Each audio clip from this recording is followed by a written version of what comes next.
Let's talk now to Romania's ambassador to the UK, Jinga. Very good morning to you. I guess I saw you nodding along. There was a lot of what you heard there from the Foreign Minister. Just let me put you first of all, I mean, he touched upon it. I mean, you're living in this country. What do you make of, I mean, would you call them scare stories that are appearing in the press and on the television screens about nationals from your country and from Bulgaria coming here in 2014? What do you feel about it when you read some of those articles? Honestly, I believe this is a false problem, and I'll tell you why, for many reasons. First, because Romanians' emigration pattern is not to the UK, but to Spain, Italy, and France, for instance, because of the language proximity, Romanian being a Latin language. We have 1 million Romanians already living and working in Spain, 1 million in Italy, probably 500,000 in France. According to the last figures released last week by the British Office for National Statistics, there are only 68,000 Romanians that have Romanian as a first language in Britain. So Romanian, put it in a different way, Romanian language is the first language for 68,000 people in Britain, which means that in 7 years since our accession to the European Union, only about 70,000, 80,000 people but that's came because here. there have been restrictions in place. What happened?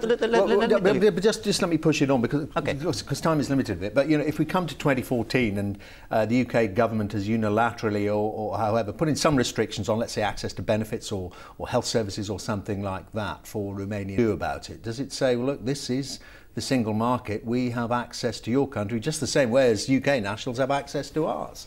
That's exactly my point I wanted to raise to you, because those Romanians who wanted to come to Britain, they already did it, because there are some restrictions for some areas of activities, but no visa requirements. So come, they did it. It is always a possibility to find a job, even it is under restrictions. And that solution is to declare yourself as self-employed. And many Romanians did so. That's why, for instance, in construction sector, there are many Romanians here, and that's why your Olympic village has built up last year by Romanians. We understand that contribution, probably thankful for it. But what about benefits? I mean, the benefit system is more generous than that in Romania. Won't people come here and just avail themselves of that?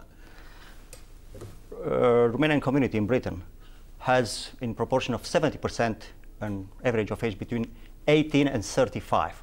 They are an active community. According to a study released last year by the British government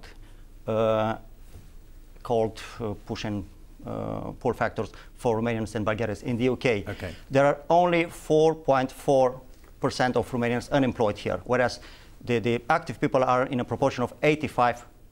That's the highest proportion of active people from all foreigners in the UK. So Romanians did not come here to ask for social benefits, but work. And they work. They are a young community. They do not need healthcare. They do not need social assistance. I believe we have also an important contribution to the British healthcare system, because more than 2,000 of our Romanian doctors came to work here. They have been recruited here, and more than 2,000 Romanian nurses.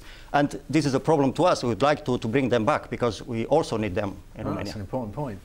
Mr. Ambassador, thank you very much indeed. Jinga there.